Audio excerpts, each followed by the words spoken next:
Inédit, le pape François tire sa révérence après sa dernière Pâques, des scènes déchirantes. Bienvenue sur notre chaîne, n'hésitez pas à nous rejoindre en vous abonnant. Pour cette fois les nouvelles sont tristes. Soyez juste patient à écouter jusqu'à la fin. N'hésitez pas aussi à liker et à partager avec vos amis. C'est un moment chargé d'émotions que le monde vient de vivre. À 88 ans, le pape François a célébré ce qui semble être sa dernière Pâques en tant que souverain pontife. Une page se tourne au Vatican, et avec elle, une ère marquée par l'humilité, la compassion et l'ouverture. Durant la traditionnelle messe de Pâques, les fidèles présents sur la place Saint-Pierre ont été témoins d'une scène bouleversante. Le Saint-Père, visiblement affaibli, a prononcé un discours émouvant dans lequel il a laissé entendre qu'il était temps pour lui de passer le relais, de se retirer dans la prière et le silence. Ces mots ont immédiatement résonné comme un adieu.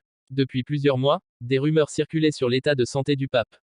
Affaibli par l'âge et par des problèmes physiques récurrents, François avait réduit ses apparitions publiques et confié de plus en plus de responsabilités à ses collaborateurs les plus proches.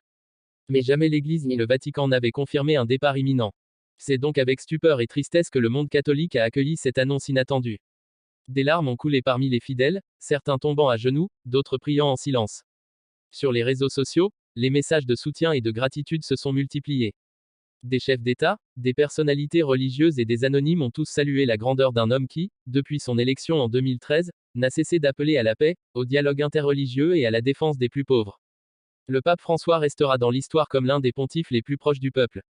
Argentin de naissance, il a su casser les codes du Vatican, refusant certains privilèges, prônant la simplicité et mettant l'accent sur la miséricorde plutôt que sur le dogme.